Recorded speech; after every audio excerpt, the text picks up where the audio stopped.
Fox News Alert, I'm Juan Williams, and this is The Five. We begin tonight with our continuing coverage of the utter devastation in Texas following Hurricane Harvey, the most extreme rain event in the history of the continental USA. Moments ago, President Trump returned to Washington after a day of visiting first responders in Texas. In Houston, we're still seeing dramatic rescue after dramatic rescue, such as this one captured by a traffic camera on the San Jacinto Bridge. Tonight, the mayor of Houston instituted a curfew from midnight to 5 a.m. in order to prevent looting of evacuated homes. The death toll from the storm now stands at 16, including Sergeant Steve Perez, a highly respected 34-year veteran of the Houston Police Force.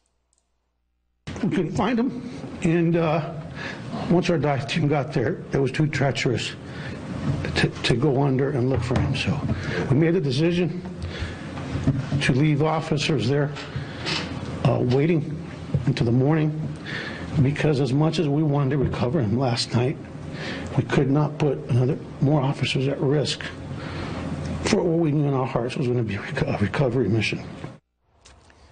Goodness. For the latest, let's go to Trace Gallagher in Kingwood, Texas. Trace? I got to tell you, Juan, we are about the last rescue boat out tonight. We are on Lake Houston. This is the Barrington subdivision. It's a golf club community, and we've been out here for about 2 hours, and we have not seen anybody. But the crew we were with says earlier they saw a man who was on his balcony, and he said, look, I've got food, I've got water, I've got electricity, and I'm not leaving. And it's odd because you can see some of these homes actually do have electricity, though the water is rising inside.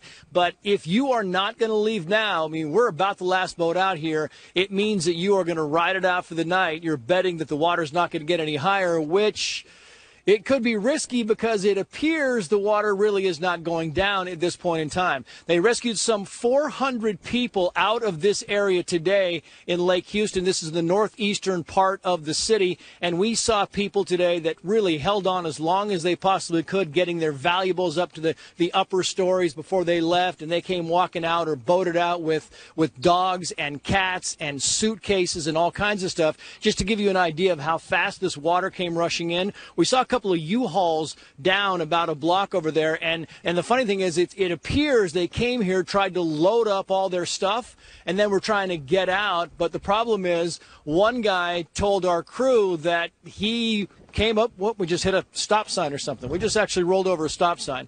He told our crew, Juan, that he thought he was going to come home, and 15 minutes later he walked outside and it was entirely flooded. The entire neighborhood was flooded. This is kind of the devastation that we've been seeing now for days. There is a little bit of good news because, as you can see, it's not raining for the first time in 5 days. We even saw a peak of the sun a bit earlier, but wow, they've got the sun a bit earlier, but wow, they've got a long way to go here, Lake Houston and the rest of southeastern Texas. Juan. Trace, it's been a long day for you. Thanks. Stay safe. Let's now go to Caroline Shively, who's at the Houston Convention Center. Caroline. Hi there, Juan. 10,000 people have walked through these doors. It's simply too much. Max capacity was supposed to be 5,000. So a couple blocks away, they've now opened the Toyota Center where the Houston Rockets normally play.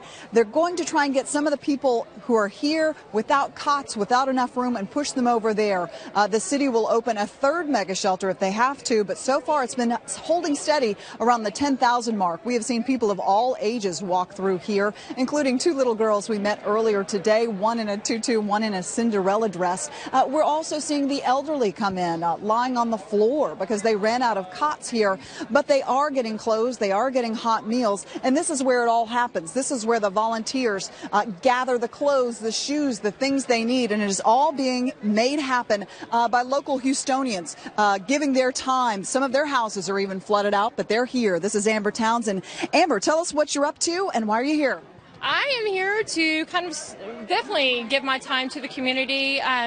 Philanthropy is my passion, but I had such a burden. I had to get out here today. I couldn't wait any longer. I filled out the form yesterday with the Red Cross, and I was like, I've got to go serve. And so it's so cool. I came here by myself. I didn't know what I was getting into. I just said, just use me.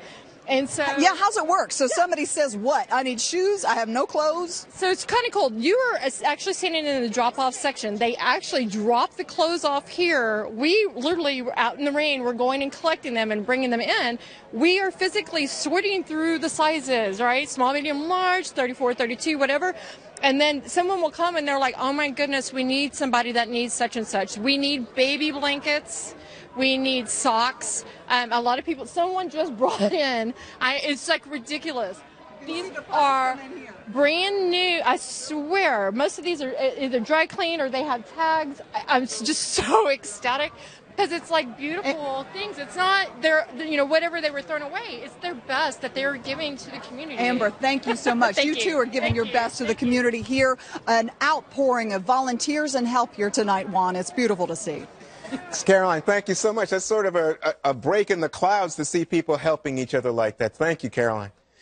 Harvey is also having a significant impact on the state of Louisiana. Let's go now to Rick Leventhal, who's in Lake Charles, Louisiana. Rick? And Juan, we're outside the Lake Charles Civic Center, which is now a mass shelter for evacuees, not just from this region, but also from Texas. And it's been the staging area now for some of the flatboats. We've been talking about the Cajun Navy, these volunteers bringing out their boats to help out with rescues. They're not all from Louisiana. The guys who own this boat drove here from the Atlanta, Georgia area. So they drove about 1,000 miles to bring this boat here to help out. And in fact, they can't get into Texas right now because a lot of the roads are closed and they're turning people away. So they're staging here in Lake Charles, where there may well be a need for rescues again tonight. Last night we witnessed dozens of people being pulled out of a neighborhood that was heavily flooded because of the rising waters, and they're expecting more heavy rain tonight. In fact, the flooding was so bad that the Purple Heart Rec Center, where a lot of the people were evacuated to, also had to be evacuated, and those people were brought here to the Lake Charles Civic Center, which is, as I mentioned, is now a mass shelter. And we spoke with the Louisiana Governor, John Bell Edwards, earlier today, who told us that this state is now offering its assistance to Texas because Texas was so helpful during Hurricane Katrina and other disasters over the years. So let's listen to the governor. We've always been really, really good at taking care of our own, and now we're being good neighbors to Texas as well. And by the way, they were great neighbors to us. 12 years ago today, Hurricane Katrina hit Louisiana, and we could not have had a better neighbor than Texas. There really is a spirit here of helping out, and I wanted to talk to some of the guys with the boats about why they're doing what they're doing. One of those gentlemen, his name is Todd Lowe, and here's what he told me earlier tonight. It was pretty frustrating, getting over there trying to help people, and they, turn us around and say we can't get in. So it is what it is, I guess. Would you have kept trying? Do you think you could have got in? Oh, we could have found a back road or something. There's always a way. Yeah. And what's your goal out here? Just to help as many people as we can help. The storm is headed here for Calcasieu Parish overnight tonight into tomorrow. They're talking about possibilities of 4 to 6 inches of rain, possibly more. There are warnings for possible tornadoes. And this area is on guard, Juan. So they've seen a lot of flooding here. It's been raining here for 7, 8 straight days now. The ground is saturated. When they get these heavy bands of downpours that have been coming through here, the streets often flood and some of these neighborhoods flood. So they're standing by and ready to start rescuing people if necessary. Rick, thanks so much for being on the front lines. I hope you stay safe, buddy. Sure. Kimberly, just let me turn to you and ask a little bit about how you perceive the idea of so much consistent rain. 4 straight days of rain. It's like something biblical is going on. It is. I was going to say it's like the end times. I mean, I half expect Noah's Ark. That's what it seems like. And you've just really never witnessed or seen anything like this. The president touched on that and really trying to bring it home to the rest of the country, because we can watch these images, but we are not feeling the power and the onslaught of that water coming down. It's so incredibly powerful, and just people losing everything, every memory, every memento and picture and piece of clothing or anything that they had. They worked so hard for, at their jobs to provide for their families. Can you imagine that? And just the feeling of loss and disappointment, and mothers and fathers just probably feeling like they let, their family down, because you can't help but just feel racked with guilt over all of it, And when I see the people just chipping in and trying to help each other out, it's really heartwarming, and I'm just so sad and devastated, and thoughts and prayers go out to Officer Perez and his family. And here's a man trying to serve after 30-plus years in the community, and went out there again and lost his life. Yeah, in fact, the story is that he said to his wife, "I've got a job to," because the wife was trying to get him to stay home, but he went anyway. So, Jesse, what struck me in watching Caroline Shively's very good reporting and interview with the volunteer was what a contrast to the Superdome. Yeah. Remember the Superdome in Hurricane Katrina? And so now they've got double capacity. It's about 5,000 at the convention center in Houston, 10,000 people in there. But it looks like everything's taken care of and volunteers are there. Yeah, they've definitely learned their lesson from Katrina.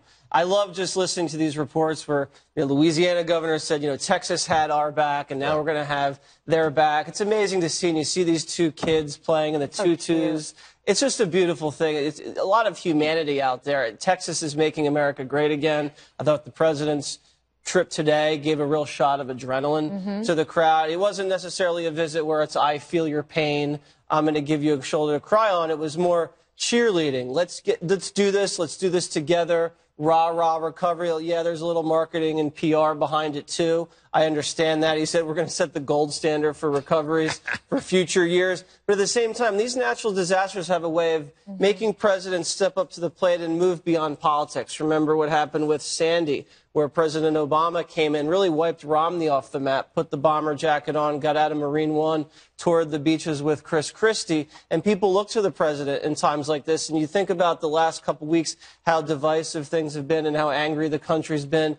And this has been a real unifying moment for Texas, for the country, and I think an opportunity for the president to heal some of those wounds. So, Gillian, let me just turn to you real quickly and say that one of the points of controversy today, especially coming from the blogs on the left, was Mrs. Trump's stiletto heels going to the helicopter as they were flying off, I guess, to get on the plane to Texas. What do you think?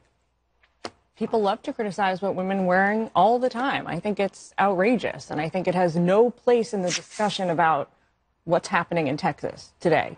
The FEMA administrator said yesterday, this really moved me in his morning press briefing, that this storm he could not have dreamed this storm up. Excuse me, I want to make sure I get that quote right. Meaning it's been so brutal, so disastrous, so horrible for people that it really defies his worst nightmare. Today, Harvey set a continental record rainfall for the U.S. So we're seeing the images on TV, we're seeing the photos online on social media, but it's really hard to grasp and even begin to understand what the people who live there are going through.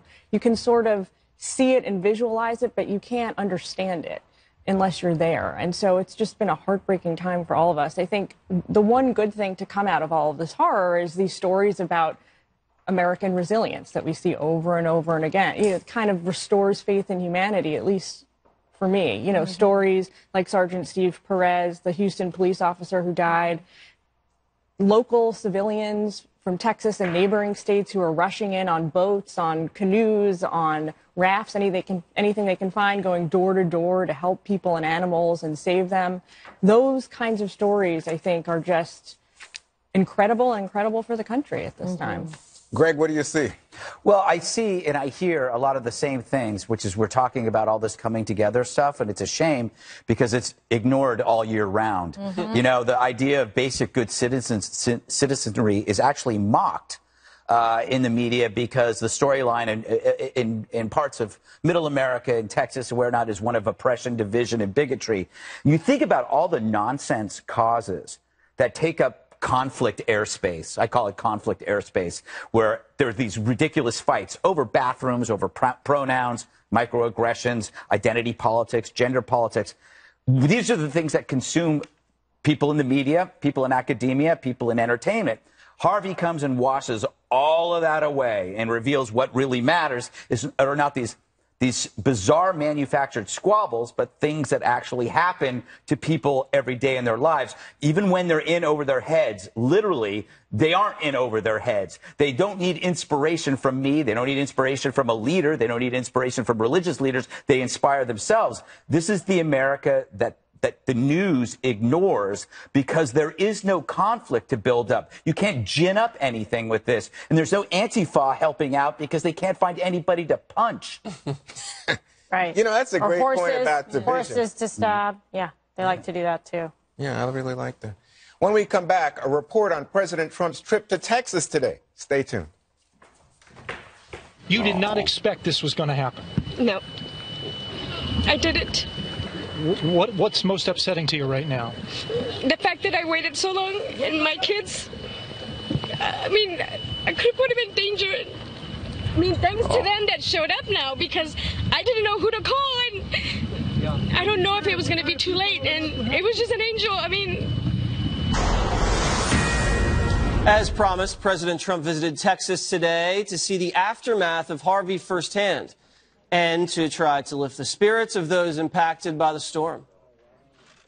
We want to do it better than ever before. We want to be looked at in 5 years and 10 years from now as this is the way to do it.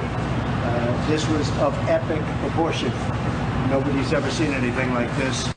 With the latest on President Trump's response to Harvey, let's bring in Ed Henry from Washington. Ed, what do we have? Jesse, just in the last few moments, we've learned that the Coast Guard says that over 4,300 lives have been saved by that agency in the Houston area since Sunday alone. And the key is they are still saving lives at this hour, working around the clock, along with many law enforcement officials and first responders around the Houston area. That is what President Trump and First Lady Melania Trump were highlighting today as they saluted the tireless work of these first responders. In fact, they visited Texas Governor Greg Abbott and other top officials in Austin and Corpus Christi, deliberately not going to Houston because the president did not want his presence to rob critical resources that could help save lives in the Houston area. This is all hands on deck for the Trump administration, so serious that the Defense Department today revealed as many as 20 to 30,000 additional National Guard troops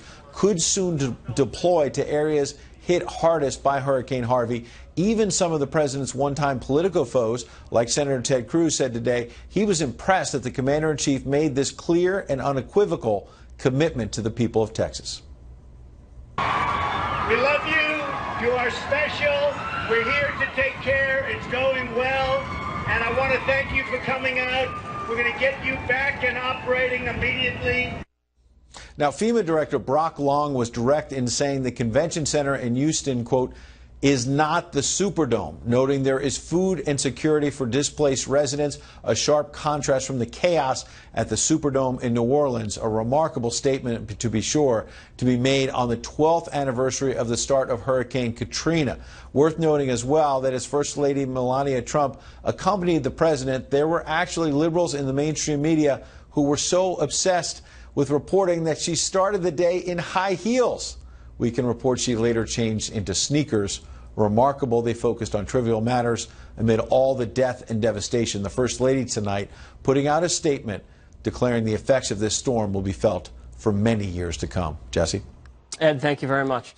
All right, so Kimberly, before we get to high heel gate, shoegate, or stiletto gate, whatever you want to call it, tell me your assessment about the president's travel there, the timing, the optics, and the remarks that he delivered. I think he was very strong, and I'm curious to see if, across the airwaves tonight, they're going to give him credit for that. I think he was very presidential. He was commanding in terms of his presence. I love that he was, trying to lift the spirits of these people who have been so beaten down by this natural disaster and this devastation that's been pouring down upon them. I think the two of them together, the president and the first lady, really represented the country well, and you could tell that they were very well received. And I loved his sort of, coach mentality, trying to cheer them on and lift them up to make them feel powerful and courageous and fearless, like there wasn't anything that they couldn't handle. I like that approach. Yeah. That's an approach that brings people together and makes them feel confident even though they may be feeling down, and it changes the emotional and psychological direction that they might have been going in. It's going to make them better capable and able to, handle the outcomes here and what they're going through. And great moment when he held the Texas flag up. Absolutely. Texas strong. I love it. Big response. And Shoegate, what do you say? I think that the First Lady, she's very elegant. She's classy. This is someone who I think represents the country very well. And I think she feels as a mother the pain and the devastation of the families and the children that are suffering. And we should focus on that. The recovery efforts must be going pretty well, Greg, if all the left can do is attack the First Lady's shoes. Well, it's actually getting more than that. CNN senior White House correspondent Jeff Zeleny said he noticed, quote, very little in terms of empathy from this president. We actually have that tape. Let's roll that, and then why not? Why not? I would enjoy that. Thank you, Jesse. One thing I am struck by here, seeing all the stories of emotion, all the stories of loss, of devastation still unfolding. We do not know the extent of the damage here. Very little in terms of empathy from this president. Very little in terms of emotion or talking directly to the people of Texas. Wow. What a shameless opportunist. Okay. It's not about empathy. It's about effectiveness. Yep. This is a dangerous thing to be playing when you think feelings are more important than funds. Yep. Feelings don't save lives. They don't. They actually replace funds. If you think that somebody's doing good by hugging, look at Blanco. Terrible response to Katrina. What did she do? She held off sending in federal troops for days after the storm hit. If you look at Nagin, who's now watching this from a jail cell, what did he do? You know, the Red Cross was denied entrance into New Orleans. All the buses were on low-lying land, so they all were ruined. And all of this got placed on the president. They got placed on President Bush. They somehow made it so that Bush really doesn't care about suffering when all he did was try to do his best. It were the people in New Orleans. It was what's her name, Kathleen Blanco, who just faded into obscurity. My point is this: she cried. She cried during this. She showed empathy. She was a failure. Yeah, I don't need crying. I don't need empathy. I need effectiveness. And I'm hopefully that's what we'll see. Do you agree with that? I do. You don't need pop psychology. That's right. Not helping anyone. Natural disasters like this, though, politically can make or break a president. We all know that. That's not news to anyone. So this trip was really important. Yes. I think, but not just because of optics and public perception. This trip was really important because the president needed to see the damage and devastation firsthand, because right now he's the decision maker in chief.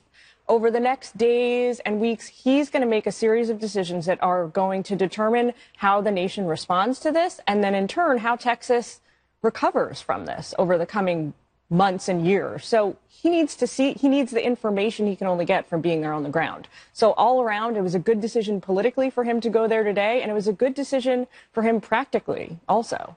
I think waiting would have been a big mistake. Mm-hmm. Well, so I don't know about empathy because, I mean, to me, the fact that he would take the time to go there, the president's scheduled to go not only to Texas but Louisiana later this week, possibly Saturday. But I will say that there is a difficulty here for conservatives on the funding issue that Greg was talking about, because if you'll recall, people like Senator Ted Cruz opposed help for people in the Northeast when Hurricane Sandy hit back in 2012, I believe. Well, he says that because the bill was filled with pork. Well, whatever. That's I'm just saying, now we're hearing a different song. And now you have a situation where in the president's budget, he's cutting funding for things like insurance for people who live in flood zones. He's cutting back on community development block grants that would help people rebuild.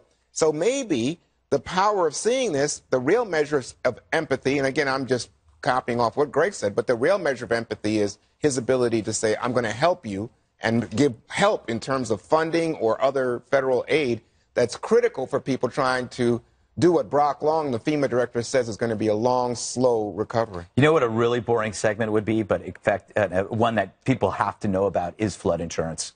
Yeah. The whole controversy behind flood insurance is absolutely astounding. The types of repeat floods and what happens and how much is paid out. It would bore you to tears, but it is probably one of the most important stories out there. It wouldn't bore the real estate industry. No. All right. Well, we won't be talking about that later, but up next, North Korea has conducted perhaps its most provocative missile test yet. We'll tell you what that means for you. Got all of it. Welcome back. Today, North Korea test-fired a missile that flew directly over Japan, a provocation that the Japanese government called reckless and unprecedented. President Trump condemned the missile test, putting out a statement that said, quote, all options are on the table. Here's what U.S. Ambassador to the United Nations, Nikki Haley, had to say. No country should have missiles flying over them like those 130 million people in Japan. It's unacceptable. Okay, Jillian, this is your area of expertise. So what do you make of this? Yet another act of provocation by North Korea.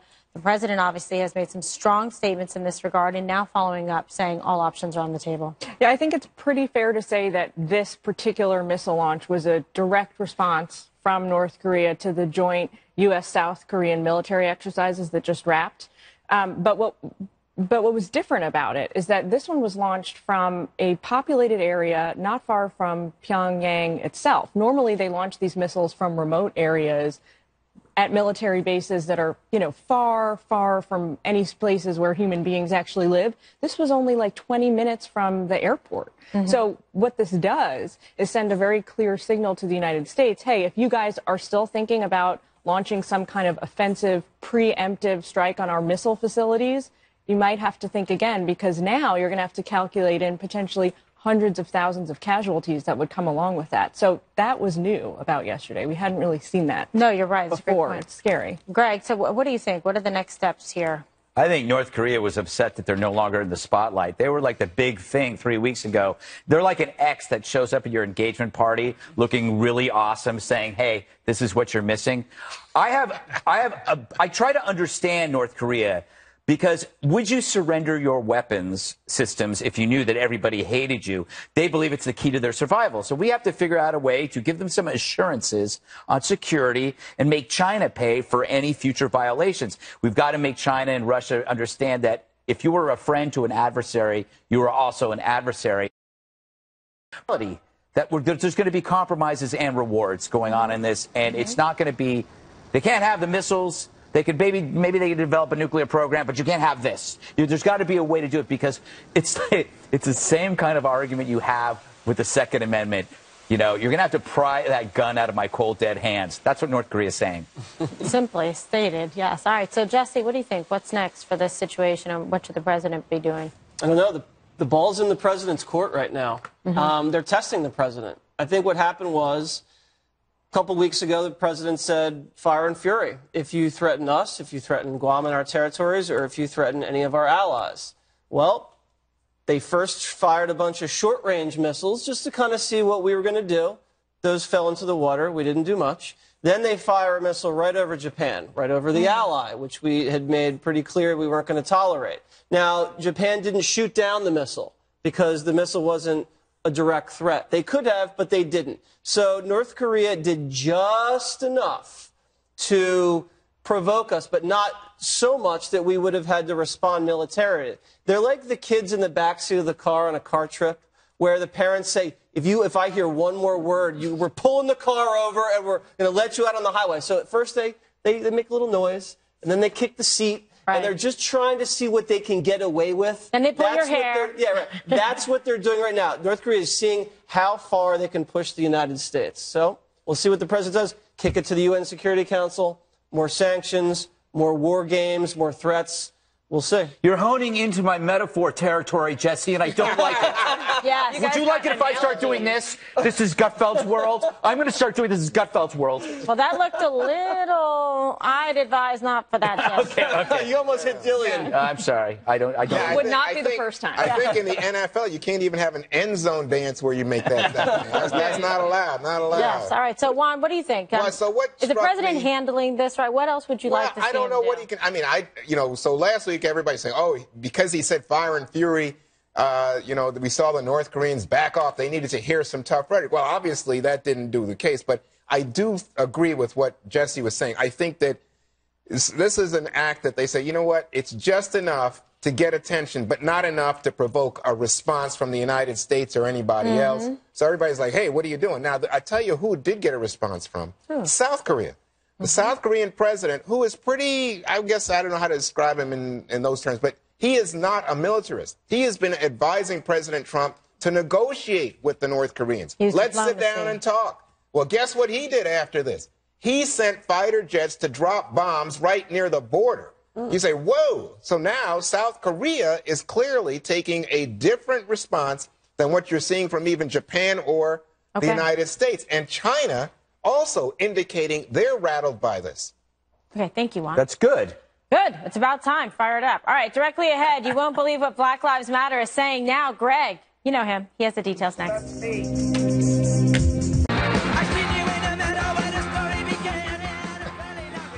In a New York Times piece, the Black Lives Matter's founder says they'd never meet with Donald Trump because he's Hitler. Quote, we wouldn't as a movement take a seat at the table with Trump because we wouldn't have done that with Hitler. Trump is literally the epitome of evil.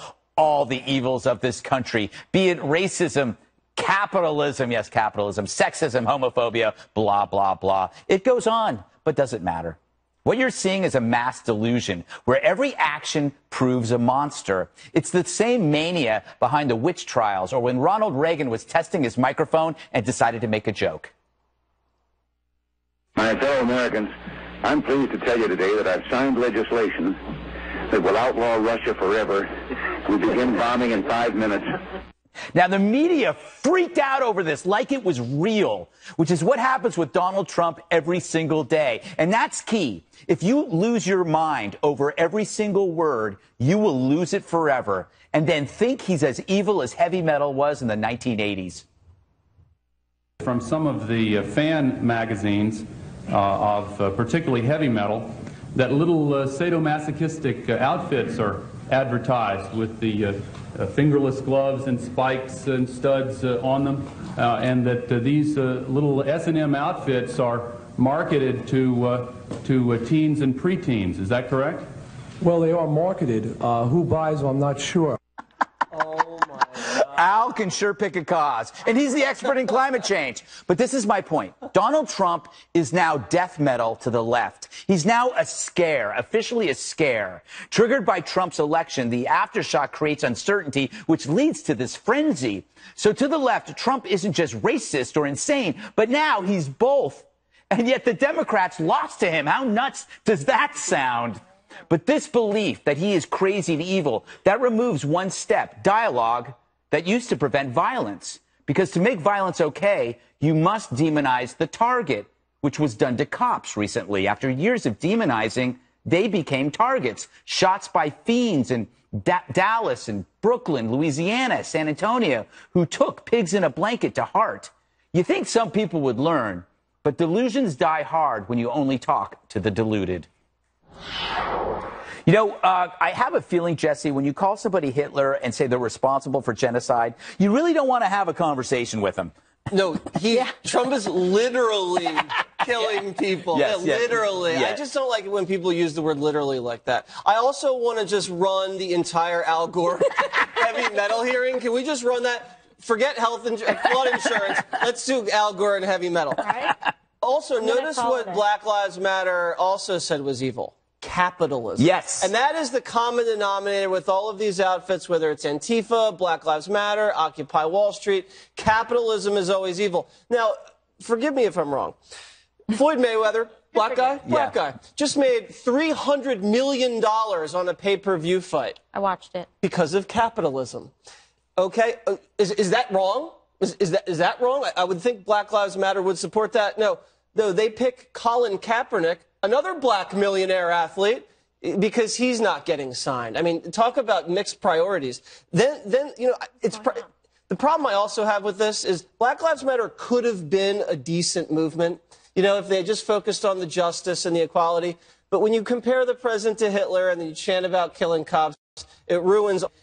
Trump has done more for black people than I think most Black Lives Matter people even realize. How many thousands of black people has Trump hired over the course of his years running the gaming industries, running The Apprentice, in the real estate industry, promoted them, given them opportunities, health care?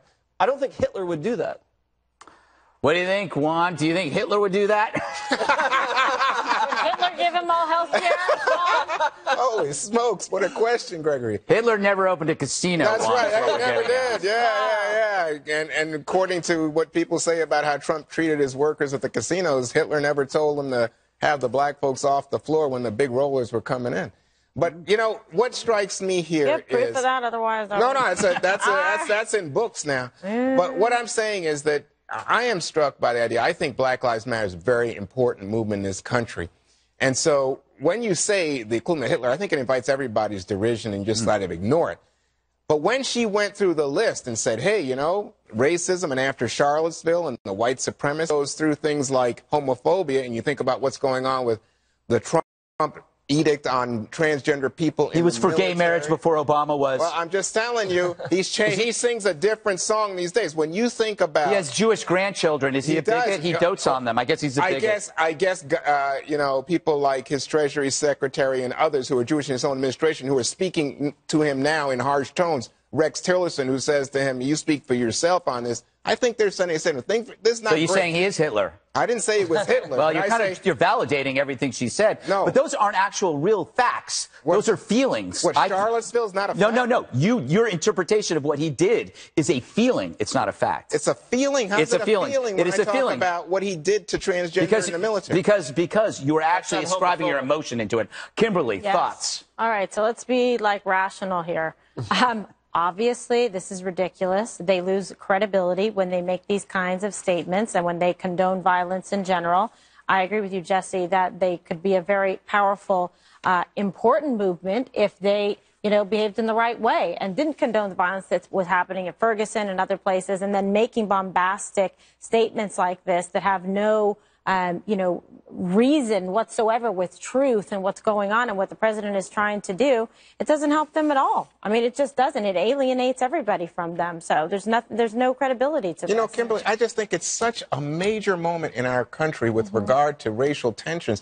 How can you say that there's no validity to that? No, I didn't say that whatsoever, Juan, but you love to try to put I want to get to No, because I'm not having this go in the press where you try to make it like I said something bad. You do it all the time, and I'm not having it. I'm not. The bottom line is, I said they could actually serve a great purpose to talk about racial injustice. Yes. Like Martin Luther King did, and people that have marched on both sides, white and black together, to be powerful, to make sure there is equality for minorities and for women. But when you condone violence, and when you call the President of the United States, yes, they do, then they encouraged it. Pigs in a blanket. They did pigs in a blanket. That was a one-time chant in a Milwaukee march? Well, apparently Jillian, I got to get Jillian in here. I want to unpack one thing she said, which was she said they would turn down the hypothetical opportunity to interview the president. And I think that's a major strategic blunder, and I think it's that kind of thinking that probably contributes to the fact that they're not as visible as they were a few years ago. If you're a civil rights advocacy organization, a political advocacy organization, you exist in order to influence policy. And the way you do that is by talking to and negotiating with politicians, including those who you don't agree with, even if you think they're Hitler or Stalin or whoever. You still have to have a dialogue. And so it's that kind of mindset, I fear, undermines the organization. So they forgot to... We got to go. Okay. They're yelling. A college professor fired for an incredibly offensive tweet regarding the devastation in Texas. That story next.